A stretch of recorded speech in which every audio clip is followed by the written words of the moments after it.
नमस्कार साथियों, स्वागत करते हैं आईएएस वॉरियर्स में। जैसे कि पता होगा कि प्रतियोगिता दर्पण का मैं एक सीरीज़ शुरू किया हूं, जिसमें कि आपको अप्रैल 2026 का करंट अफेयर्स मैं करा दिया हूं। अप्रैल 2026 का बोले तो 2 महीना पहले का करंट अफेयर्स पीडी में होता है, तो आपको फरवरी 2026 का कराया जा चुका है कि जो कि हमारे प्लेलिस्ट एक प्रतियोगिता दर्पण बना हुआ है, वहाँ पर जाके देख सकते हैं। ये वीडियो जो होगा मई 2026 का है, जिसमें कि आपको मार्च 2026 के करंट अफेयर्स दिए गए होंगे। तो फरवरी से स्टार्ट किया हूँ, लगातार पहले आगे तक सीरीज इसका कंटिन्यू कर रहा हूँ। बाकी 1 जनवरी का छोटा उसको बाद में हम करा देंगे, और उसके बाद बैक जो है अच्छा अगर आपको रिस्पॉन्स आता है तो 2025 के भी आपको पीछे से दिसंबर से पीछे की तरफ हम करा देंगे। काफ़ी पिछले वीडियो में कमेंट रहा था कि काफ़ी अच्छा सेशन है सर, इसको कंटिन्यू रखिए। और इसके पीडीएफ के रिगार्डिंग आप लोग मैसेज कर रहे हैं, तो पीडीएफ मैं कहीं ना कहीं अवेलेबल कराने की कोशिश करूँगा। ठीक है, तो कैसा लगा सेशन, अपनी प्रतिक्रिया इसमें इस वीडियो में ज़रूर दीजिएगा, क्योंकि आपकी प्रतिक्रिया जो है हमारी मेहनत को मोटिवेट करती है। और इस सेशन को बनाने में काफ़ी मेहनत लगता है, चाहे आपका नेशनल करंट अफेयर्स हो गया, इसमें इंटरनेशनल हो गया, चाहे आपके इकोनॉमिक्स से रिलेटेड हो गया, आपके ईवीएस हो गया, अपॉइंटमेंट्स हो गया, अवार्ड्स रैंक हो गया, डेज हो गया, डेथ हो गया, सब कुछ इसमें इंक्लूड किया जाता है, चाहे साइंस टेक्नोलॉजी सब कुछ। ठीक है, तो चलिए बिना देरी किए सेशन को स्टार्ट करते हैं और देखते हैं पहला क्वेश्चन क्या है। सबसे पहले यहाँ पर देख पा रहे होंगे इस मंथ का करंट अफेयर्स में कि आपको नेशनल करंट अफेयर सबसे पहले है। और आप देखिएगा अप्रैल 2026 में तो 4 स्टेट एंड 1 यूटी में स्टेट असेंबली इलेक्शंस हुए हैं। कह सकते हैं कि विधानसभा चुनाव कराए गए हैं, और उस विधानसभा चुनाव में आपको केवल उसमें बताया गया है, क्योंकि इसका रिजल्ट जो है मार्च में नहीं आया था, ये मई 2026 में रिजल्ट आया। तो मुझे लगा कि 2 जगह पढ़ने से अच्छा है कि मैं मई 2026 का भी करंट क्या करूँ, इसमें ऐड कर दूँ। और जिसने वहाँ चुनाव जीता है और किसकी सरकार बनी है और कौन मुख्यमंत्री बने हैं, मैंने यहाँ इंक्लूड कर दिया है, ताकि आगे इसको दोबारा कराने की ज़रूरत नहीं पड़े। बाकी जो भी डाटा आपको कहीं अपॉइंटमेंट्स आते हैं, अगर वो अपडेट हुआ है तो मैं अपडेट करके बताऊँगा, उसके लिए आप लोग निश्चिंत रहेंगे। तो सबसे पहले वेस्ट बंगाल में हुआ है, असम में, तमिलनाडु और केरल में, और एक यूटी है जिसको कहते हैं पुदुचेरी, वहाँ पर चुनाव हुआ है। वहाँ देखा जाए तो 294 सीटें हैं विधानसभा में। देखिए, जहाँ पर विधानसभा का चुनाव होता है ना, वहाँ पे सीटों की संख्या विधानसभा से आपसे पूछे जा सकते हैं एग्ज़ाम में।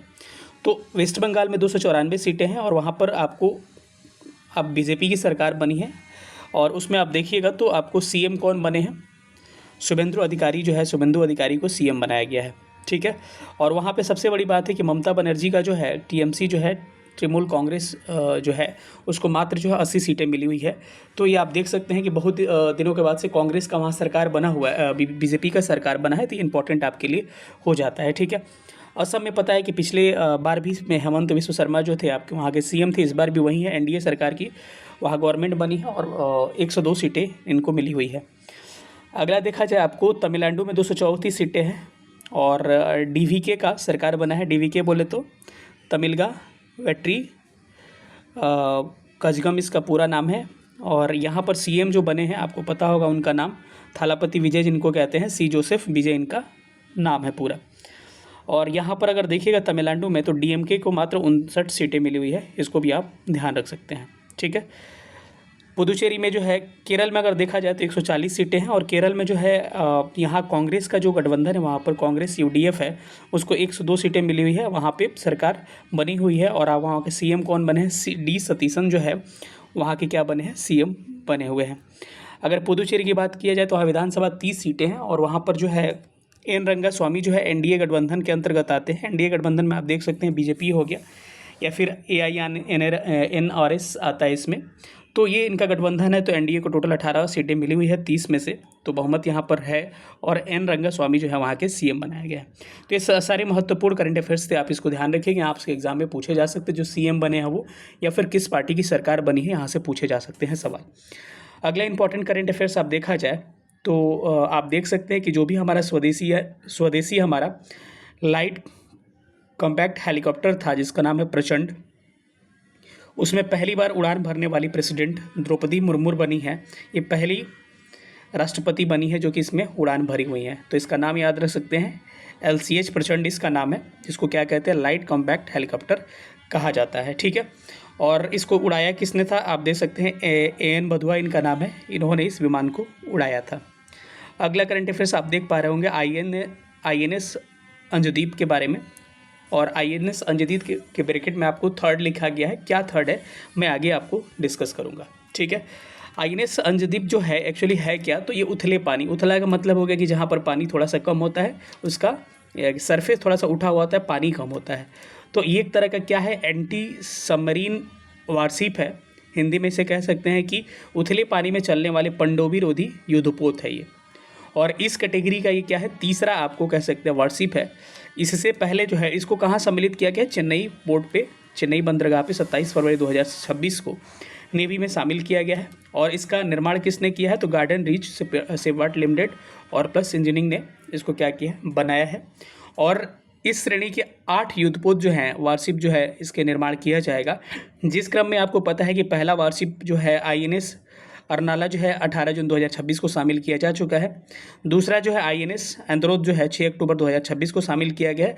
और यहाँ पर आप जो देख पा रहे थे थर्ड जो है, जिसका नाम क्या है आईएनएस अंजदीप जो है तीसरा हो जाएगा। दूसरा कौन था, एंद्रोथ दूसरा था। ठीक है, तो 3 शामिल किए जा चुके हैं, इसके बाद से 5 और शामिल किए जाएंगे। तो क्वेश्चन आपसे पूछा जा सकता है कि इस कैटेगरी के टोटल कितने ये बनाए जाएंगे, तो टोटल 8 वारशिप बनाए जाएंगे, ध्यान रखिएगा। ठीक है, आगे चलते हैं। और एक इंपॉर्टेंट करंट अफेयर्स है जो कि चर्चा में काफ़ी रहा है। आपको पता है कि आर्टिकल 44 में जो है यूसीसी की बात की गई है, यूनिफॉर्म सिविल कोड की बात की गई है, जिसमें आपको समान नागरिक संहिता की बात की जाती है, जिसमें कहा जाता है कि सभी धर्मों, सभी रिलीजन, हर चीज़ के लिए क्या होगा, आपको एक तरह के कानून होंगे। और उसको आपको पता है कि हमारे आज़ादी से पहले जो है गोवा ने क्या किया था, अडॉप्ट किया था।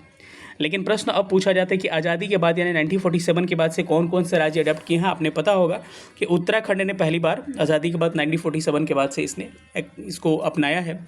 और आप देख सकते हैं कि उत्तराखंड से आपको मेंस यूसीसी से क्वेश्चन आपको बीपीएससी मेंस में भी पूछे जा चुके हैं। और दूसरा जो राज्य है गुजरात जो है, गुजरात विधानसभा ने अपने 25 मार्च 2026 को समान नागरिक संहिता यानी कि यूसीसी बिल को पारित कर दिया है। तो अब दूसरा राज्य जो बनेगा आज़ादी के बाद, पहला उत्तराखंड हो गया, दूसरा कौन बनने जा रहा है, आपको गुजरात बनने जा रहा है। ये इंपॉर्टेंट करंट अफेयर्स आपके हो सकते हैं। अब अगला करंट अफेयर्स आप देख सकते हैं कि सुप्रीम कोर्ट ने एक अपना जजमेंट दिया है, जिसमें उसने क्या कहा है कि जो एससी कैटेगरी होंगे, अनुसूचित जाति होंगे, वो चाहे किसी हिंदू, मुस्लिम, हिंदू, सिख या बौद्ध धर्म के अगर फॉलोअर्स होंगे और कोई अगर अन्य धर्म को अडॉप्ट कर रहे हैं, मान के चलिए किसी में, मान के चलिए हिंदू में है आप या फिर बौद्ध में है और आप एससी कैटेगरी में, क्योंकि हर रिलीजन में कैटेगरी एससी है, तो अगर आप अपने रिलीजन को अगर चेंज कर रहे हैं ना, तो आपकी कैटेगरी वैलिड नहीं होगी। यही सुप्रीम कोर्ट ने अपना जजमेंट दिया है।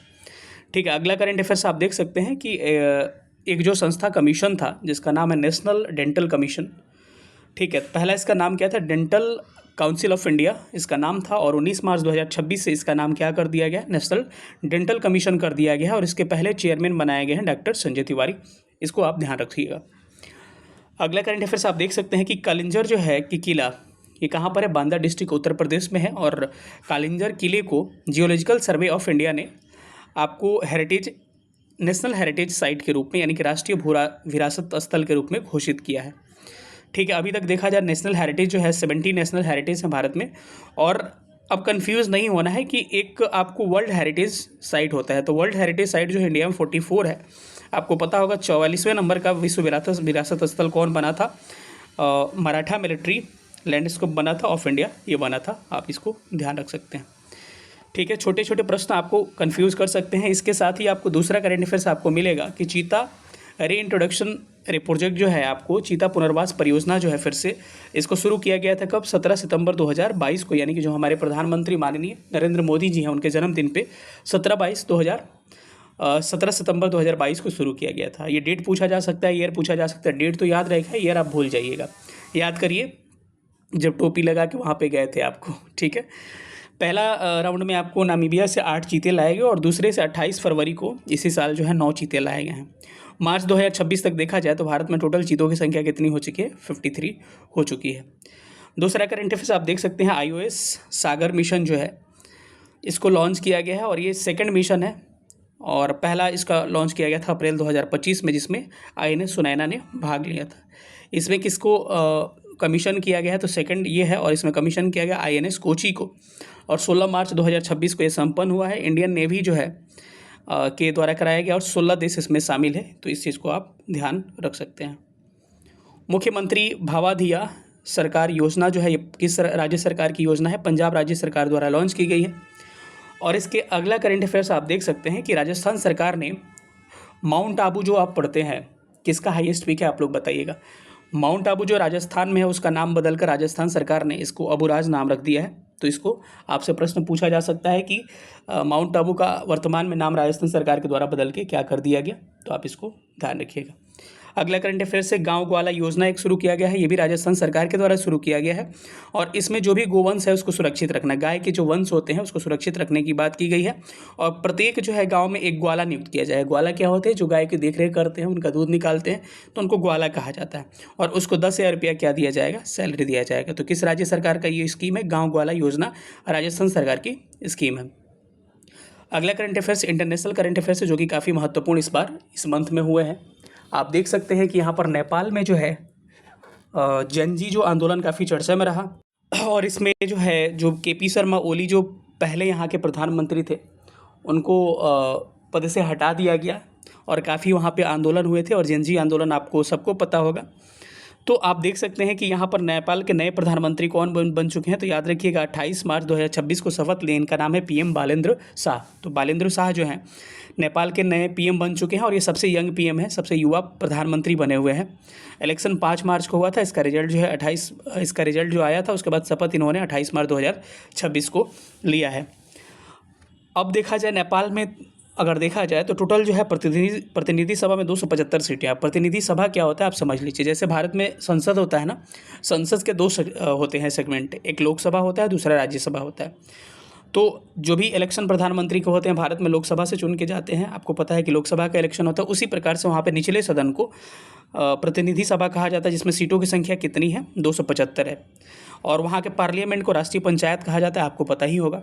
और उसमें अगर देखा जाए तो राष्ट्रीय स्वतंत्रता पार्टी ने RSP कहा जाता है, 182 सीटें मिले हैं और पूर्ण बहुमत के साथ क्या हुआ है, इसकी सरकार बनी है। RSP जो है बालेंद्र शाह की पार्टी है। और अगर देखा जाए तो नेपाली कांग्रेस जो है ये 38 सीटें इसको मिली हुई है। ठीक है, नेपाली कांग्रेस जो है इस सबसे अधिक जो है ऑपोजिशन जो है सीटें प्राप्त करने वाली पार्टी बनी है।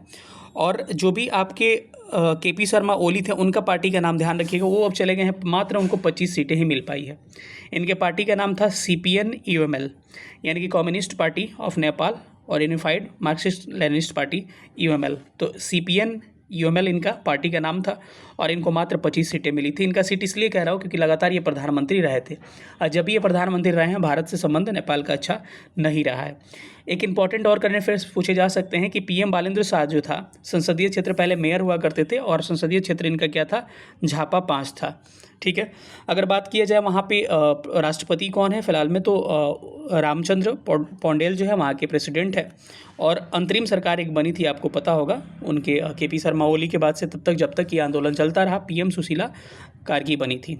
ठीक है, अभी वर्तमान में कौन है, बालेंद्र शाह PM बन चुके हैं। ये सारे इंपॉर्टेंट करंट अफेयर्स से आप इसको ध्यान रखिएगा। अब एक देखिएगा तो जो फिनलैंड के राष्ट्रपति हैं, प्रेसिडेंट है, जिनका नाम है अलेक्जेंडर स्टब, वो भारत की यात्रा पे आए हैं। कब से कब तक, 4 से 7 मार्च के बीच में। अब किस लिए आए हैं, तो रायसीना डायलॉग का नाम सुना होगा, तो 11वां रायसीना डायलॉग जो है भारत में हुआ है उसमें शामिल होने के लिए ये आए हैं और ये चीफ गेस्ट के रूप में आपको सम्मिलित हुए। तो पूछा जा सकता है कि 11वां रायसीना डायलॉग जो है इसके चीफ गेस्ट कौन है, तो अलेक्जेंडर स्टब जो है फिनलैंड के राष्ट्रपति हैं। चीफ गेस्ट इस बार मुख्य अतिथि बनाए गए हैं। और भारत में अक्टूबर 2026 में विश्व चक्रीय अर्थव्यवस्था मंच यानी कि ग्लोबल सर्कुलर इकोनॉमी फोरम जो है WCEF की मेज़बानी भारत और फिनलैंड के द्वारा किया जाएगा। रायसीना डायलॉग के बारे में पता है आपको कि पहली बार जो है आपको 2026 में हुआ था और रायसीना ये हिल पे है, पहाड़ी पे, इसीलिए इसको रायसीना डायलॉग कहा जाता है। ठीक है, ये किसके द्वारा कराया जाता है, तो भारतीय विदेश मंत्रालय यानी मिनिस्ट्री ऑफ एक्सटर्नल अफेयर्स के द्वारा और ORF के द्वारा ये कराया जाता है। ठीक है, अगर इस बार का अगर कुछ जिक्र किया जाए तो इस बार जो है आपको चीफ गेस्ट का नाम हमने बता दिया, अलेक्जेंडर स्टब जो रहे हैं इस बार के फिनलैंड के प्रेसिडेंट जो रहे हैं इस बार चीफ गेस्ट रहे हैं। साथ ही साथ इस बार का थीम है आपको संस्कार अभिकथन सामंजस्य उन्नति यानी संस्कारा एसर्शन एकोमोडेशन एडवांसमेंट इस बार का क्या रहा है, थीम रहा है। और फोकस एरिया क्या है, जियो पॉलिटिक्स यानी भू राजनीतिक और जियो इकोनॉमिक्स यानी भू आर्थिक जो है इस बार का फोकस एरिया रहा है। पहली बार इसका डायलॉग जो हुआ था रायसीना डायलॉग 2016 में हुआ था, इसको भी आप थोड़ा सा ध्यान रखिएगा, ये भी आपके लिए इंपॉर्टेंट हो सकता है। अब जो है कनाडा के जो प्राइम मिनिस्टर हैं जिनका नाम है मार्क कॉर्नी, वो भारत की यात्रा पे 27 फरवरी से लेकर 2 मार्च तक भारत के यात्रा पे रहे हैं और भारत की फर्स्ट आधिकारिक यात्रा है इनकी PM बनने के बाद से। और कनाडा जो है ISA इंटरनेशनल सोलर एलायंसेस जो है इसका और बायोफ्यूल एलायंसेस जो है इसकी इसमें शामिल हो चुका है। इंडियन ओशियन रिम एसोसिएशन का, जिसको ओरा कहा जाता है, कनाडा डायलॉग पार्टनर भी बन चुका है। अब आगे देखिएगा तो सिप्री का एक रिपोर्ट आया है। सिप्री बोले तो Stockholm International Peace Research Institute जो है, ये आपको एक रिपोर्ट प्रकाशित करती है जिसमें आपको आर्म्स के खरीद बिक्री की बात की जाती है। तो इसमें अगर बात किया जाए तो इस बार जो है टोटल जो है आर्म्स का इंक्रीज, ग्लोबल आर्म्स ट्रांसफ़र जो है आदान प्रदान हथियार के किए गए हैं, उसमें इंक्रीमेंट आपको 9.2% की इंक्रीमेंट दिखा गई है, जो आपको हथियार लेन देन की बात की गई है। अब इसमें देखा जाए कि 5 बड़े जो है इम्पोर्टर जो है आयातक हथियार के जो रहे हैं, उसमें सबसे ज़्यादा हथियार मंगाया है यूक्रेन ने। टोटल हथियार के 9.7% यूक्रेन के द्वारा मंगाया गया। दूसरे स्थान पे भारत रहा है जो कि 8.2%, तो ये इंपॉर्टेंट हो सकता है। तीसरे स्थान पे सऊदी अरब, चौथा कतर और पाँचवा पाकिस्तान। तो भारत के याद रखिएगा कि जो है सेकंड इंपोर्टर रहा है आपको आर्म्स का, तो इस बात को आप ध्यान रख सकते हैं। 8.2% इसने इम्पोर्ट किया है। ये रिपोर्ट जो है 2021-25 का रिपोर्ट रहा है और इसमें जो है 5 बड़े एक्सपोर्टर जो रहे हैं, मतलब हथियार बेचने वाले निर्यातक की बात कर सकते हैं। तो यूएसए जो है सबसे अधिक हथियार जो है एक्सपोर्ट किया है 42%, दूसरे स्थान पे फ्रांस जो है 9.8% और तीसरे स्थान पे रसिया जो है 6.8%। इसके आगे का कंट्री आप नॉर्मल ध्यान रख सकते हैं, जर्मनी और चीन रहा है। तो सबसे अधिक हथियार आपने एक्सपोर्ट किसने किया, इंपोर्ट किसने किया, यूक्रेन ने। सबसे अधिक बेचा किसने है, तो यूएसए ने बेचा है। अगर बात किया जाए 2016 से 20 की तुलना में, क्योंकि 2016 से 20 का रिपोर्ट आया था, उसके बाद से अगला रिपोर्ट जो है आपको 2016 से 2021 से 25 के बीच में आया। तो इस जो आर्म्स जो है इंपोर्ट किए गए भारत में जो है 4% तथा चीन में 72% की गिरावट आई है। अगर पिछले 2016-20 का रिपोर्ट देखा जाए तो भारत जितना आर्म्स जो है इंपोर्ट किया था, हथियार का आयात किया था, उसमें 4% इस बार उससे कम किया है इस बार इंपोर्ट, और चीन 72% कम किया है। इंपॉर्टेंट डाटा हो सकता है। अगर देखा जाए कि भारत जो है किससे ज़्यादा, सबसे ज़्यादा हथियार जो है आप कह सकते हैं इंपोर्टर रहा है, किससे ज़्यादा हथियार भारत लेता है, एक्सपोर्टर नहीं इंपोर्टर की बात करते हैं। तो टॉप 3 देखा जाए, सबसे अधिक भारत जो है हथियार जो है आर्म्स जो है रसिया से लेता है 40%, दूसरे स्थान पे फ्रांस जो है 29%, तीसरे स्थान पे इजराइल 15%। तो सबसे ज़्यादा हथियार रसिया से ली जाती है, इसीलिए रसिया से भारत का संबंध अच्छा होना भी चाहिए। ठीक है, थोड़ा सा और आगे बढ़ते हैं और अगला करंट देखते हैं। वर्ल्ड हैप्पीनेस इंडेक्स जो है आपको जारी की गई है और ये हैप्पीनेस डे जो है 20 मार्च को उस दिन जारी किया गया था। और देखा जाए तो इस बार भारत की रैंकिंग जो है 2026 का वर्ल्ड हैप्पीनेस इंडेक्स 2026 रहा है, जिसमें आंकड़े कब का है, 2025 के आंकड़े सम्मिलित किए जाते हैं। इसमें भारत की रैंकिंग जो है 116 रही है और अंक जो है 4.536 रहा है। पिछले साल अगर देखा जाए, इस बार 147 देशों में भारत 116वें स्थान पर रहा है। अगर पिछले साल की बात किया जाए तो हैप्पीनेस इंडेक्स में 147 देशों में भारत की स्थिति जो थी 118 रैंक था, यानी कि आपको रैंक में सुधार, 2 अंक का सुधार देखने को मिला है। 116 पे भारत अभी आ चुका है। अगर टॉप कंट्री की बात किया जाए तो पिछली बार भी फिनलैंड टॉप था, इस बार भी है। तो फिनलैंड, आइसलैंड और आपके डेनमार्क जो है टॉप कंट्री हैं। और सबसे नाखुश देश कौन से है, अफगानिस्तान 147वें नंबर पे और 146वें पे सिएरा लियोन है और आपको 145 में मलावी है। ठीक है, अगर देखा जाए तो फिजिकल हेल्थ इंडेक्स 2026 जारी किया गया है, जिसको कहा जाता है राजकोषीय स्वास्थ्य सूचकांक 2026। ये किसके द्वारा जारी किया जाता है? सबसे पहले प्रश्न यही पूछा जा सकता है कि जो फिजिकल हेल्थ इंडेक्स जो है ये नीति आयोग के द्वारा जारी किया जाता है और पहली बार 2025 में पेश किया गया था। दूसरा उसका ये है। अब इसमें इसके 4 जो हैं 5 इसके पैरामीटर्स है जिसको आप ध्यान रख सकते हैं। क्वालिटी ऑफ एक्सपेंडिचर जो है पहला, दूसरा आप देख सकते हैं रेवेन्यू मोबिलाइजेशन है, तीसरा आप देख सकते हैं आपको फिजिकल प्रूडेंस है और चौथा आपको है डेप्ट इंडेक्स है और पांचवा डेप्ट सस्टेनेबिलिटी है। तो ये आपके कितने हैं, आपके इसके 5 जो है पैरामीटर्स हैं, इसको आप ध्यान रखिएगा। और इसमें राज्यों को 4 कैटेगरी में डिवाइड किया गया है। देखिए कौन सी कैटेगरी है। तो इसमें अगर देखा जाए तो एक जो है अचीवर कैटेगरी है, दूसरा है फ्रंट रनर है, एक है परफॉर्मर है और एक जो है एस्पिरेशनल है। तो इसमें टोटल 18 राज्य हैं, जिसमें आपको अचीवर में 3 राज्य हैं, फ्रंट रनर में 6 राज्य हैं, परफॉर्मर में 5 राज्य हैं और एस्पिरेशनल में आपको 4 स्टेट हैं। और आगे देख सकते हैं इसमें अगर देखा जाए तो अचीवर कैटेगरी में जो है टॉप रैंक जो है उड़ीसा का रहा है। तो ये कम से कम आप ध्यान रखिएगा, उड़ीसा, गोवा और झारखंड है, जिसमें उड़ीसा टॉप पे है और बिहार जो है परफॉर्मर में है। तो बिहार वाले भी बीपीएससी के लिए ध्यान रख सकते हैं। 30.9 अंक है और बिहार को परफॉर्मर रखा गया और यूपी को फ्रंट रनर में रखा गया, जिसको 41.9 अंक मिले हुए हैं। नॉर्थ ईस्ट स्टेट है और हिली स्टेट है, उसमें 10 राज्यों में टॉप कौन रहा है, और अरुणाचल प्रदेश रहा है, इसको ध्यान रख सकते हैं। आयुष्मान भारत पीएम जन आरोग्य योजना जो है, जिसकी शुरुआत जो है 2018 रांची से की गई थी और इसमें देखा जाए तो फरवरी 2026 तक जो है 36,229 अस्पताल इसमें शामिल किए जा चुके हैं।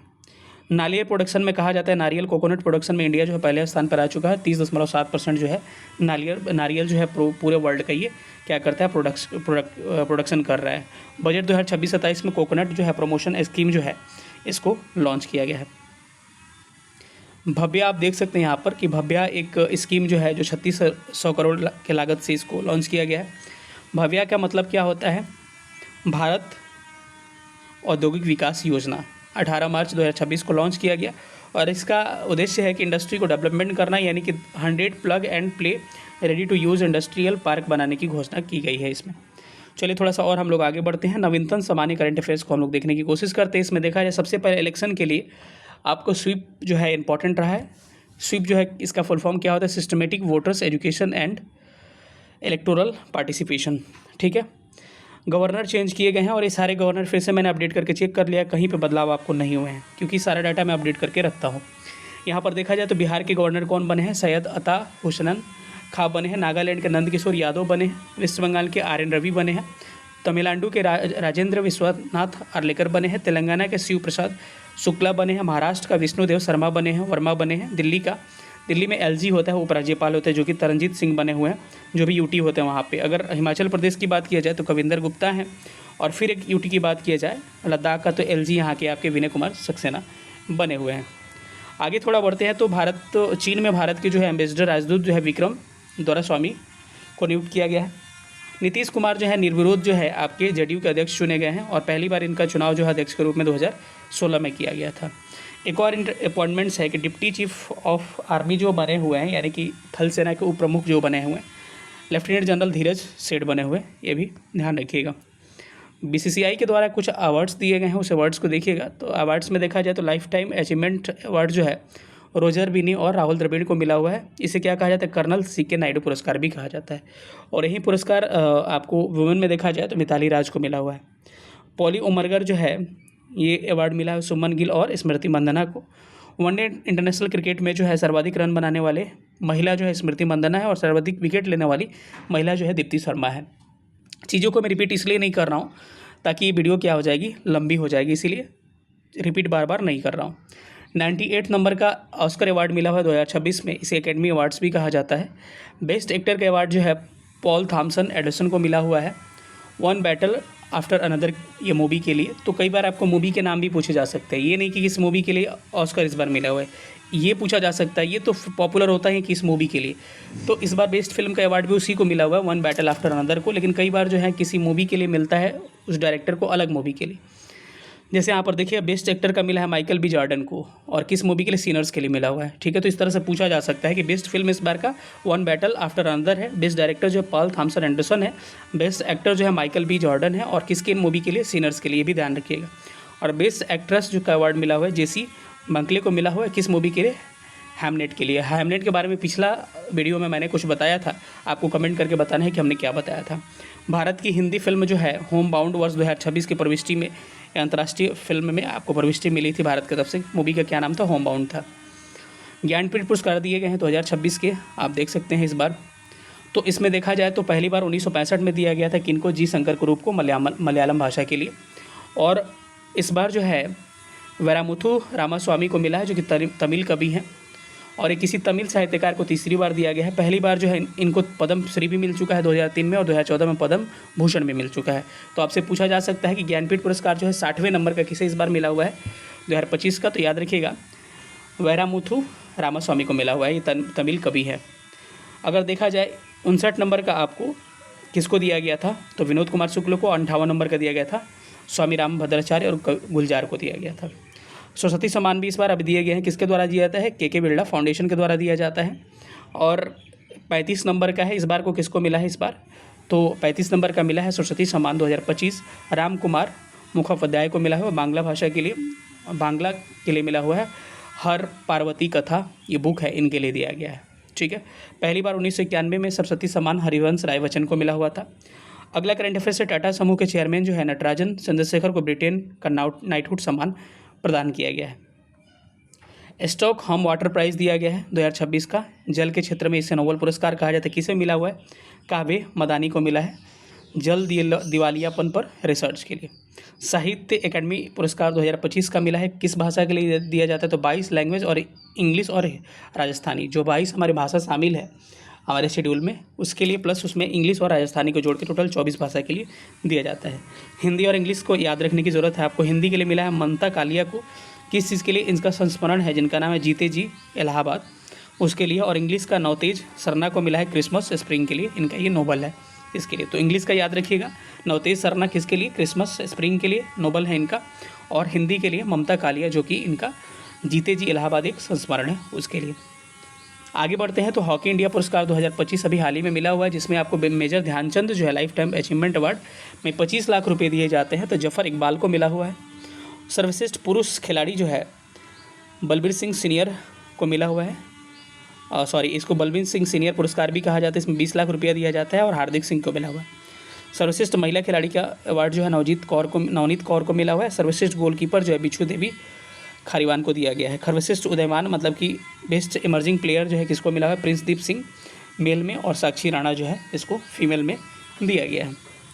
आगे देखिएगा तो WTO का जो है वार्षिक सम्मेलन, यानी कि आप कह सकते हैं कि मंत्री स्तरीय जो है 2 वर्षों पे सम्मेलन हुआ था, तो 14वां मंत्री स्तरीय सम्मेलन हुआ और 26 से 29 मार्च के बीच में याओंडे कैमरून में हुआ, याद रख सकते हैं। तो 14वां WTO का मंत्री स्तरीय द्विवार्षिक सम्मेलन कहाँ पे हुआ है? तो ये कैमरून में हुआ है, याओंडे में। और 13 नंबर पर कहाँ हुआ था, ये पूछा गया था क्वेश्चन, तो अबू धाबी UAE में हुआ था। कुछ डेथ हुए हैं इंपॉर्टेंट, जिसमें सबसे इंपॉर्टेंट एक ही डेथ है इस बार के लिए, तो याद रखिएगा कि आयतुल्लाह अली खामनई का निधन हो गया है। ये कौन थे? ईरानी राजनीतिज्ञ, शिया धर्मगुरु थे, एक तरह का पॉलिटिशियन थे और धर्मगुरु भी थे। और ये तीसरे वहाँ के राष्ट्रपति जो है 1981 से 89 के बीच में रह चुके हैं।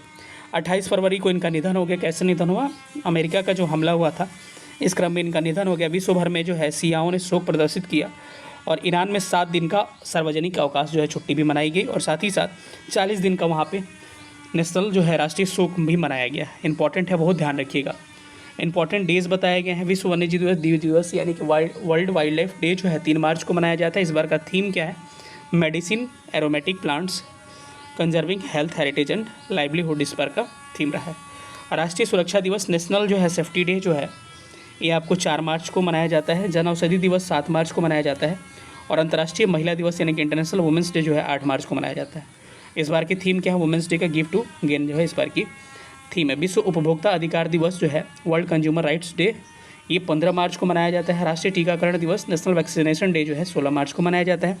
इंटरनेशनल डे ऑफ हैप्पीनेस यानी प्रसन्नता दिवस जो है 20 मार्च को मनाया जाता है।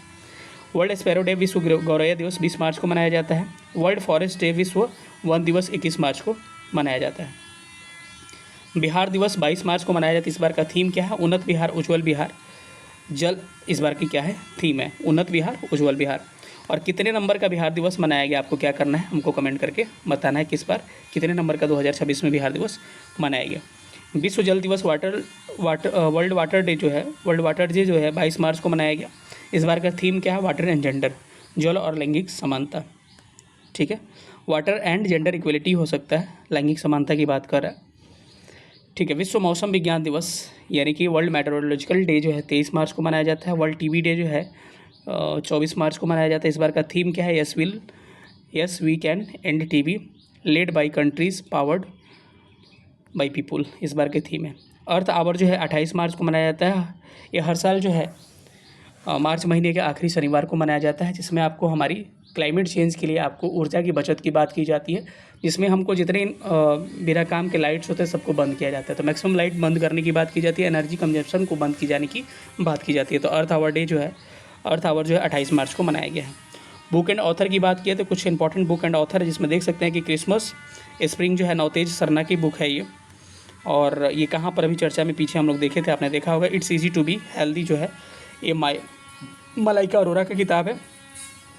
एन एक्सीडेंटल लॉयर जो है के वेणुगोपाल की किताब है। G7 विदेश मंत्रियों का सम्मेलन जो है 26 से 27 मार्च को हुआ है। G7 में कंट्री आप याद रख सकते हैं USA, France, Britain, Italy, Germany, Japan और कनाडा है। आपको पता होगा 2014 से पहले जो है G8 था। 2014 में जो है रूस ने क्रीमिया पर आक्रमण किया, रूस की सदस्यता तभी समाप्त हो गई और तब से ये क्या बन गया? G7 बन गया। ठीक है, ये कहाँ पर हुआ? फ्रांस के अबाए डेस वाक्सटी कैंड में हुआ है। एक्सरसाइज की बात किया जाए तो स्ट्रैटफोर्ड एक्सरसाइज जो है, स्ट्रैटफोर्ड जो एक्सरसाइज डॉट जो है 2026 हुआ है, और इसमें नाटो का एक्सरसाइज है। ये जर्मनी बाल्टिक सागर में संपन्न हुआ है। 13 यूरोपीय देश शामिल हुए हैं, लेकिन इसमें जो है अमेरिका शामिल नहीं हुआ है।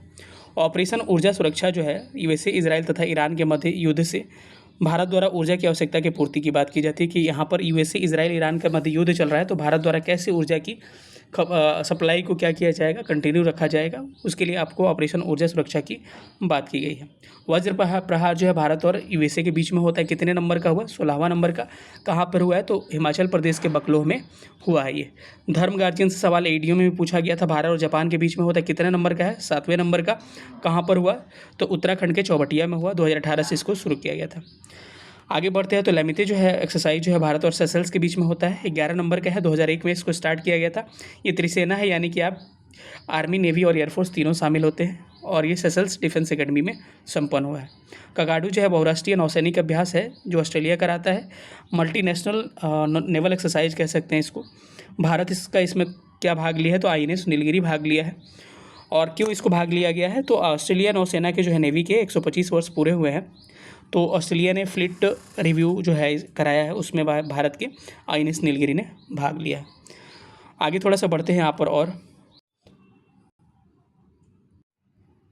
अब यहाँ पर अगर देखा जाए तो इंटरनेशनल फिल्म फेस्टिवल जो है दिल्ली भारत मंडपम में हुआ है, और उद्घाटन जो है सिरात फिल्म से किया गया है। डायरेक्टर ओलिवर लेक्से है इसके।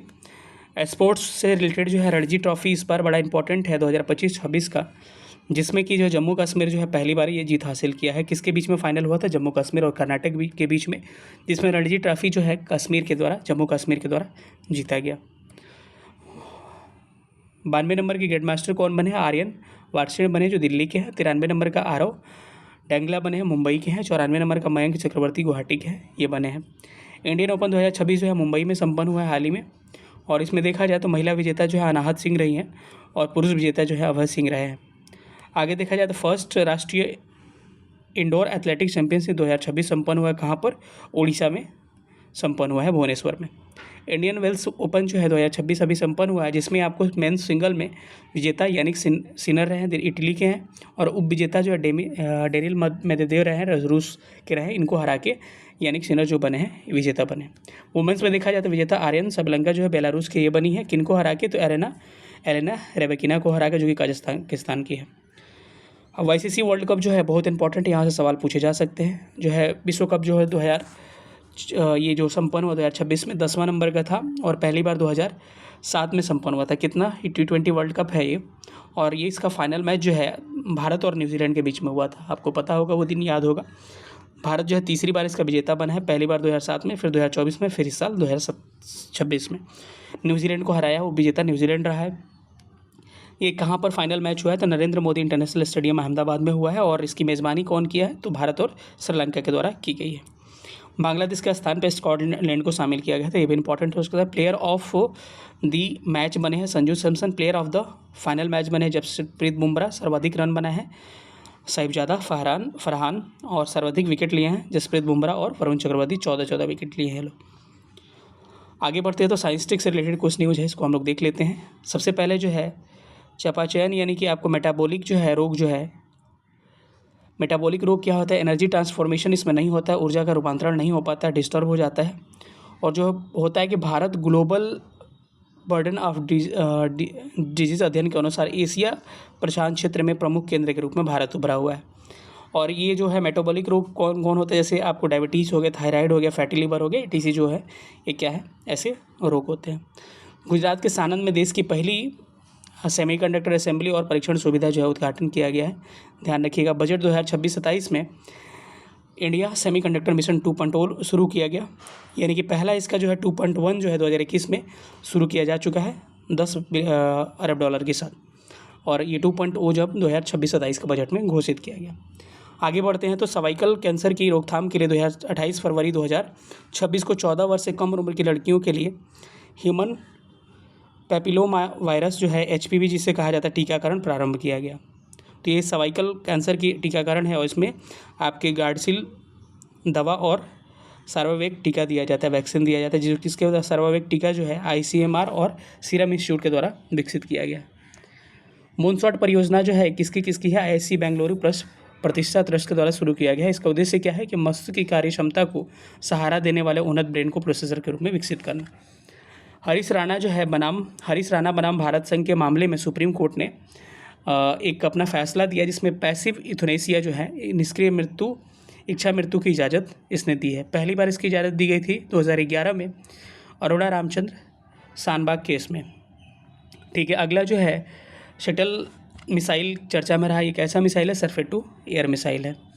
हर्पीस सिम्प्लेक्स वायरस जो है MSV से कहा जाता है। मुंह और जननांगों रिप्रोडक्टिव सिस्टम जो होता है और मुंह का में छाले पड़ जाते हैं इसमें। ये कैसा बीमारी है, कंडीजियस वायरल डिजीज़ है, यानी कि संक्रामक रोग बीमारी है जो लाइलाज है, इसका इलाज संभव नहीं है। अगला करंट अफेयर्स देख सकते हैं कि विश्व का पहला जो है ऑटोमेशन शिप बिल्डिंग यानी कि स्वायत्त समुद्री जहाज निर्माण और प्रणाली केंद्र भारत के आंध्र प्रदेश के नेल्लौर में शुरू किया गया है। इसका निर्माण जो है सागर डिफेंस एकेडमी इंजीनियरिंग के द्वारा शुरू किया गया। आगे बढ़ते हैं तो भारत की पहली साइबर सुरक्षा सुविधा जो है कनेक्ट सेफ जो है डेलाइट कंपनी के द्वारा शुरू किया गया है। भारत ने राष्ट्रीय महासागर प्रौद्योगिकी संस्थान यानी कि NIOT द्वारा विकसित लिडार बोया सिस्टम का तमिलनाडु के मुत्तोम नामक तट पर सफल परीक्षण किया गया। लिडार का फुल फॉर्म क्या होता है, लाइट डिटेक्टिंग एंड रेंजिंग। यह समुद्री सतह से 300 मीटर की ऊंचाई तक क्या करेगा, वायुमंडल के परत को मेजर करेगा। आगे बढ़ते हैं तो 3 मार्च 2026 को जो है टोटल लूनर इलिप्स यानी कि पूर्ण चंद्र ग्रहण लगा। पूर्ण चंद्र ग्रहण कब लगता है, तो आपको जब पृथ्वी जो है सूर्य और चंद्रमा के बीच में आ जाती है। इसका ट्रिक हमने बताया भी, SC होता है, सूर्य और चंद्रमा पृथ्वी। ठीक है, हाल ही में प्रशांत महासागर में 400 मीटर की गहराई में डार्क ऑक्सीजन की खोज की गई। डार्क ऑक्सीजन क्या है, तो ऑक्सीजन में जो सूर्य के प्रकाश के बिना गहरे समुद्र में उत्पन्न होते हैं उसको डार्क ऑक्सीजन कहा जाता है। इम्पैक्ट फॉर न्यूट्रिशन प्लेटफॉर्म जो है नीति आयोग और यूनिसेफ इंडिया के द्वारा शुरू किया गया है। पूछा जा सकता है कि इम्पैक्ट फॉर न्यूट्रिशन प्लेटफॉर्म किसके द्वारा शुरू किया गया, तो नीति आयोग प्लस आपको यूनिसेफ इंडिया के द्वारा शुरू किया गया। उद्देश्य क्या है इसका, जो भी आकांक्षी जिले एवं ब्लॉक हैं उनको न्यूट्रिशन, पोषण और स्वास्थ्य हेल्थ में सुधार करना इसका मकसद है। इन्वायरमेंट इकोलॉजी थोड़ा सा देख लेते हैं। पृथ्वी सम्मेलन रियो डी जेनेरियो में आपको पता है 1992 में हुआ था, ये चर्चा में हुआ था, इसीलिए पूछा जा सकता है कि कब हुआ है। दूसरा जो है कार्टेजना प्रोटोकॉल किससे संबंधित है, बायोडाइवर्सिटी पर कन्वेंशन हुआ था 2003 में। नागोया प्रोटोकॉल 2014 में हुआ था। COP16 जो है UNCBD जो है इसका 2026 का सम्मेलन जो है कैली कोलंबिया में संपन्न हुआ है। एक्टिनिडिया जो है इंडिका जो है ये चर्चा में रहा है, किस चीज़ की प्रजाति है, कीवी की प्रजाति है जो अरुणाचल प्रदेश में खोजा गया है। वेला कार्ली जो है ये मीठे पानी की केकड़ा है, तो पूछा जाएगा वेला कार्ली जो है ये खोजा गया है, क्या है, मीठे पानी का केकड़ा है और केरल के साइलेंट वैली में खोजा गया। इसकी खास बात क्या है कि एक ही शरीर में इसका मेल और फीमेल दोनों ये शो होते हैं, मतलब लक्षण इसके दिखते हैं, मतलब नर और मादा दोनों का। तो वेला कार्ली क्या है, एक तरह का केकड़ा है, मीठे पानी में रहने वाला। ऊर्जा और स्वच्छ वायु अनुसंधान केंद्र द्वारा जारी एक रिपोर्ट के अनुसार भारत के 238 शहरों में से 204 शहर या 85% शहर लगभग वायु गुणवत्ता एयर क्वालिटी में विफल रहे हैं। भारत का WHO का एक रिपोर्ट आया है जिसमें कहा गया कि भारत के एक भी शहर जो है इस मानक के अनुकूल नहीं है WHO के अनुसार, और 5 पर MU पर ग्राम पर मीटर क्यूब जो है डेंसिटी यहाँ पर है। एपिस डोसार्ड जो है ये क्या है, मधुमक्खी की प्रजाति है, विशाल चट्टानी मधुमक्खी है, विशाल चट्टानी मधुमक्खी के रूप में ये प्रसिद्ध होती है। दिल्ली में एरोसिटी हाईवे के तट पर देश का पहला माइक्रो एल्गी आधारित एयर प्यूरीफायर टावर स्थापित किया गया है, तो इसको भी आप ध्यान रख सकते हैं। भारतीय वायुसेन महोत्सव 2026 जो है उड़ीसा के देवरीगढ़ वन्यजीव अभयारण्य वाइल्ड लाइफ सेंचुरी में संपन्न हुआ है। 2026 में ये दूसरा संस्करण रहा है। राष्ट्रीय उत्पादकता परिषद की स्थापना 1958 में एक स्वायत्त और गैर लाभकारी संगठन के रूप में की गई थी। ये चर्चा हमारा इसीलिए पूछा जाएगा कब इसकी स्थापना, तो 1958 में। और आखिर ये करंट अफेयर जोत एक चावल जो है, जोहा चावल जो है चर्चा में रहा है, ये असम का चावल है जहाँ पर इसको GI टैग मिला हुआ है। तो पूछा जाएगा जोहा चावल कहाँ का GI टैग मिला हुआ, तो असम का। और इसकी पहली खेप जो है इसका एक्सपोर्ट किया गया UK और इटली में। और आखिरी इसमें करंट अफेयर्स देखेंगे कि नागौरी पान मेथी के लिए राजस्थान को सामुदायिक विकास किसान किस्म की श्रेणी में पेटेंट मिला हुआ है। ठीक है, अब चलते हैं कि लास्ट में जो नेशनल इंटरनेशनल दिया रहता है वन लाइनर, उसको थोड़ा सा हम लोग देख लेते हैं एक नज़र में। स्मरणीय तथ्य आपके लिए इंपॉर्टेंट है, यहाँ से क्वेश्चन हर बार पूछा गया है। तो पहला जो है इसका इंपॉर्टेंट फैक्ट है कि हाल ही में 18वीं लोकसभा के गठन के लगभग 2 वर्ष बाद लोकसभा अध्यक्ष ओम बिरला ने विशेषाधिकार समिति के लिए 15 सदस्यों को मनोनीत किया है। इसकी अध्यक्षता किसने प्रदान की है? तो रविशंकर प्रसाद जो है भाजपा के वरिष्ठ नेता के द्वारा किया गया है। दूसरा करंट अफेयर है कि 16 वर्ष से कम उम्र के बच्चों के लिए सोशल मीडिया पर प्रतिबंध लगाने संबंधित घोषणा किसके द्वारा किया गया है? कर्नाटक। जो भी 16 वर्ष से कम के हैं वो सोशल मीडिया यूज़ नहीं करेंगे। ये कर्नाटक राज्य सरकार की घोषणा की गई है। फिंच रेटिंग ने फाइनेंशियल ईयर 2025-26 के लिए भारत के सकल घरेलू उत्पाद जो है इसका ग्रोथ रेट जो है आपको जीडीपी का 7.5% बताया है। हाल ही में किसे भारत के सर्वोच्च साहित्य सम्मान ज्ञानपीठ पुरस्कार 2025 से सम्मानित किया गया? तो आपने देखा ही था, गीतकार आर वैरामुथु जो है इनको मिला हुआ है, तमिल कवि हैं ये। आगे देखा जाए तो आंध्र प्रदेश के गुंटूरू स्थित लक्ष्मी नरसिम्हा स्वामी मंदिर में एक मध्ययुग शिलालेख की खोज की गई है। किस राजवंश से संबंधित है? तो ये गजपति राजवंश से संबंधित है। सर्वोच्च न्यायालय सुप्रीम कोर्ट के निर्णय के अनुसार गोद लेने वाली सभी महिला कर्मचारी बच्चे की आयु किसी भी शर्त के बिना कितने सप्ताह के सवैतनिक मातृत्व अवकाश की समान हकदार होगी? तो 12 सप्ताह को इनको छुट्टी मिलेगा। 7वां नंबर है, भारत विश्व में नारियल का सबसे बड़ा उत्पादक और वैश्विक नारियल उत्पादन में कितना % योगदान देता है? तो 30.37%। इसको तो हम लोग पीछे भी देखे थे। हाल ही में सुर्खियों में रही गाइनोड्रोमार्फी जैविक स्थिति किससे संबंधित है? तो मीठे पानी के केकड़े की एक प्रजाति जो कि वेला कार्ली से संबंधित है। आगे देखें तो हाल ही में किस राज्य विधानसभा द्वारा अशांत क्षेत्र में अचल संपत्ति के हस्तांतरण पर प्रतिबंध संबंधित विधेयक पारित किया गया है? तो राजस्थान विधानसभा के द्वारा। किस भारतीय पैरा एथलीट ने नई दिल्ली में विश्व पैरा एथलेटिक्स ग्रैंड पिक जो है मेंस जंप T63 श्रेणी में गोल्ड जीता है? तो शैलेश कुमार ने। अब चलते हैं इंटरनेशनल पे। 4 मार्च 2026 को विश्व मोटापा दिवस के अवसर पर जारी विश्व मोटापा एटलस जो है का विषय क्या है? तो मोटापे से निपटने के लिए 8 अरब कारण इस बार का थीम है। हाल ही में किस देश ने पार्किंसन रोग के लिए विश्व की पहली iPS सेल आधारित थेरेपी चेप्री की मंजूरी दी है? तो जापान के द्वारा। हाल ही में सुर्खियों में रहा खर्ग द्वीप जो है किस खाड़ी में है? तो ये फारस की खाड़ी में अवस्थित है। हाल ही में किस देश के समुद्री तट पर 14वीं सदी के एक जहाज़ के मलबे से युआन वंश के नीले सफ़ेद चीनी मिट्टी के बर्तनों का बड़ा भंडार मिला है? तो सिंगापुर से। हाल ही में भारत ने 29 देशों के साथ मिलकर किस देश में शांति स्थापित सैनिकों की सुरक्षा सुनिश्चित करने की मांग की है? तो लेबनान में। आगे बढ़ते हैं। 6 नंबर है कि हाल ही में किस देश ने मेनिंजाइटिस मस्तिष्क ज्वर के कारण सार्वजनिक स्वास्थ्य चेतावनी की घोषणा की है? ब्रिटेन। हाल ही में किस देश ने भारत की मदद से बनाए गए 240 फुट के लंबे बेली पुल का उद्घाटन किया? श्रीलंका ने। तो किसकी मदद से? भारत की मदद से बनाई गई थी। भारतीय विज्ञान संस्थान IISc की प्रोफेसर जो है नोएडा ओजोन डेल सलाडो शिखर पर पहुंचकर कीर्तिमान स्थापित किया है। यह शिखर के यहाँ पर अवस्थित है? तो एंडीज पर्वत श्रेणी में जो है चिली अर्जेंटीना के बॉर्डर पे ये आपको नोवाडो ओजस डेल सलाडो स्थित है। आगे देखिएगा तो संयुक्त राष्ट्र सहमति निष्कर्ष जो है एग्रीड कंक्लूजन नामक एक नया वैश्विक फ्रेमवर्क अपनाया है। इसका उद्देश्य न्याय प्राप्ति में सुधार लाना है विश्व भर में महिलाओं और लड़कियों के लिए। भारत ने मैत्री पाइपलाइन के माध्यम से अपने किस पड़ोसी देश को 5000 मैट्रिक टन डीजल आपूर्ति की है? तो बांग्लादेश। जब भी मैत्री की बात आ जाए, चाहे ट्रेन हो चाहे कुछ भी हो, तो आप बांग्लादेश की बात करेंगे। इसके साथ ही हमारा मई 2026 का करंट अफेयर समाप्त हो गया।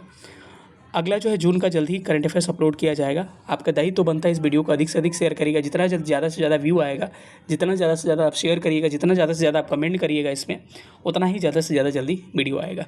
कैसा लगा सेशन? अपनी प्रतिक्रिया जरूर से दीजिएगा। मिलेंगे तुरंत, मतलब कि जस्ट कुछ दिनों के बाद से अगले सेशन में। तब तक अपना ख्याल रखिएगा। सेशन देखने बहुत बहुत धन्यवाद। Thank you so much.